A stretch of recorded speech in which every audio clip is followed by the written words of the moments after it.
Good morning and a warm welcome to your show, Sunny Mornings in Boston. I'm your host, Melissa, and it's Tuesday, October 21st. You'll be interested to know, 146 years ago, today in 1879, Thomas Edison successfully tested a practical incandescent light bulb that glowed steadily using a carbon filament and improved vacuum conditions. This achievement marked a major milestone in electric illumination, inspiring broad development of electric lighting systems and practical applications that transformed homes and industry. So now you know. And now, it's time for the weather report. This morning, rain showers are likely, and it feels like 58 degrees with 6-mile-per-hour wind. The sunset will take place at 5:48, and it will rise again tomorrow at 7:06. It looks like we're in for some rain showers and patchy fog early today, then more showers and thunderstorms likely through the afternoon, with a high near 66 and a light south wind. Tonight, expect mostly clear skies with a low around 45 and light winds. For all you beach runners out there, the first low tide Wednesday will be at 6:15, with the high tide just before 12:30. The nearshore buoy at Cape Cod Bay reads 58 degrees for the water temperature. Looking ahead in the weather, Thursday will be sunny with a high near 60 and a southwest wind near 10 miles per hour.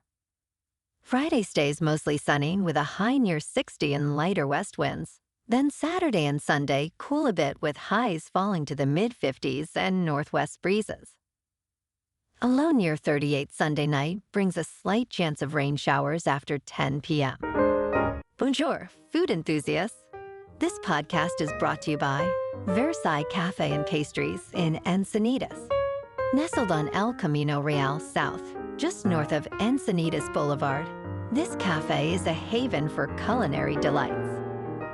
Indulge in their amazing Eggs Benedict or their gluten-free crepes.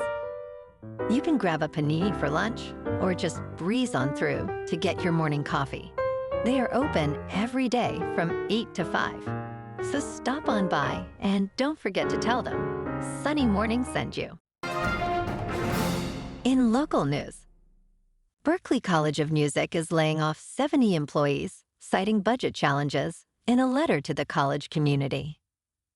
President Jim Lucchese stated that key challenges include rising costs, a dynamic enrollment environment, and shifting national policies. These layoffs account for 3% of the college's workforce, but no faculty were affected.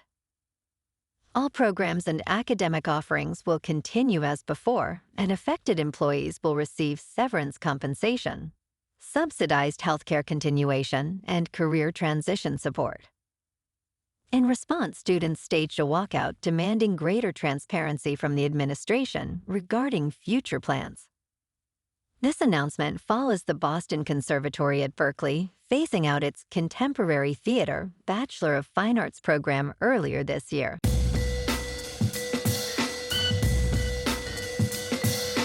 Now on to sports. On Monday, a Florida jury awarded Jack Nicklaus $50 million in his defamation lawsuit against Nicklaus Companies, owned by billionaire banker Howard Milstein. Nicklaus, aged 85, filed the lawsuit in response to statements made by Milstein and other officials in a previous New York court case. He claimed the defendant suggested he considered a $750 million deal with the Saudi Arabian-financed LIV Golf League.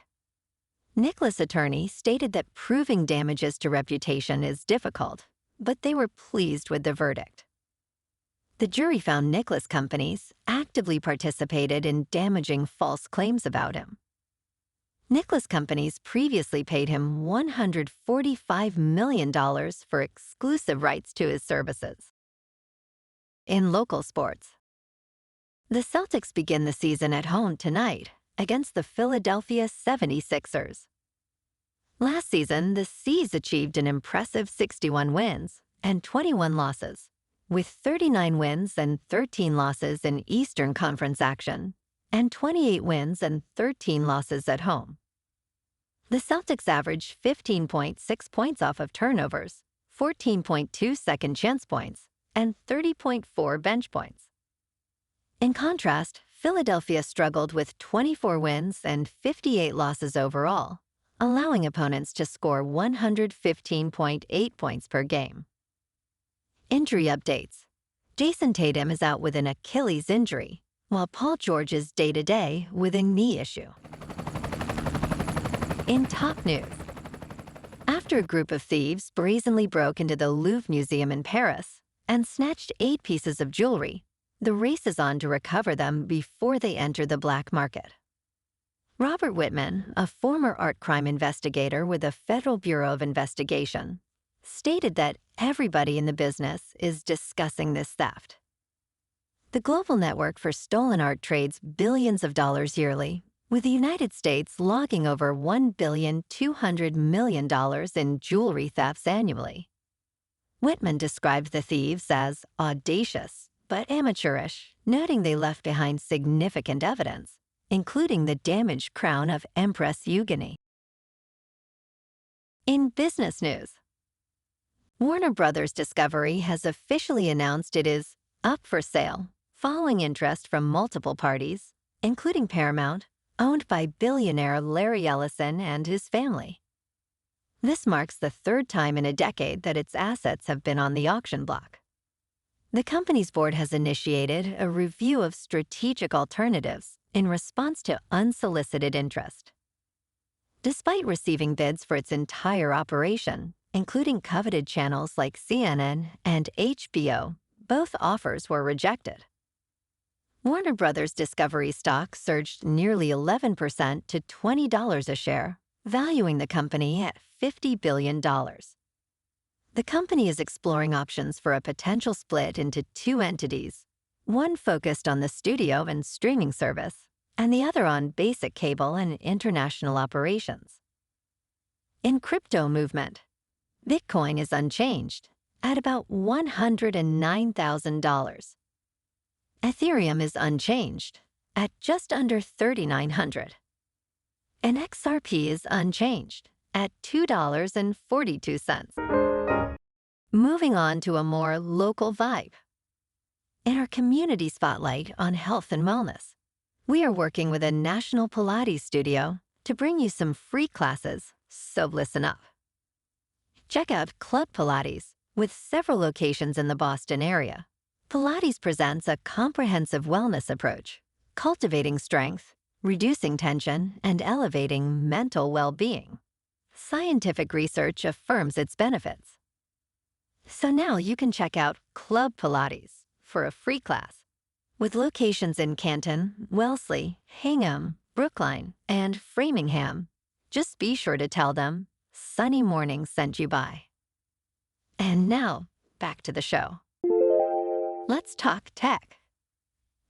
Fedus, a respected researcher at OpenAI, recently announced his departure, igniting a frenzy among venture capitalists for his startup, Periodic Labs. The startup secured an enormous $300 million seed round, led by Andreessen Horowitz, with Fedus being the first investor. Fedus and his collaborator, Ekin Dogus-Kubuk, aim to automate material science using advanced technology. Their mission is to discover new superconductor materials, potentially revolutionizing energy consumption. While they have set up their lab, the robots are still in training, indicating that scientific discovery remains a challenging endeavor. The investor who penned a love letter did not win the deal. And in entertainment news, the Springsteen biopic, Deliver Me From Nowhere, has more soul than swagger. An electric moment occurs while recording Born in the USA, with the E Street Band, showcasing the boss at his best. Director Scott Cooper's musical drama focuses on the making of Springsteen's 1982 Nebraska album, exploring his troubled inner life rather than his working-class rock swagger. Jeremy Allen White portrays Springsteen, while the film dives into his childhood trauma and creative struggles. Despite some storytelling misfires, Deliver Me From Nowhere offers a solid portrait of an artist grappling with his identity. Well, alrighty folks, it's time for the quote of the day. And today, our quote comes from the American journalist and author Robert Quillen. And he said, "Character is made by what you stand for, reputation by what you fall for." And that's a wrap for this morning. You can check out our Instagram, YouTube, and TikTok for some captivating aerial videos with local news and the weather reports. Have an amazing day, my good friends. We'll see you tomorrow with another episode of Sunny Mornings in Boston.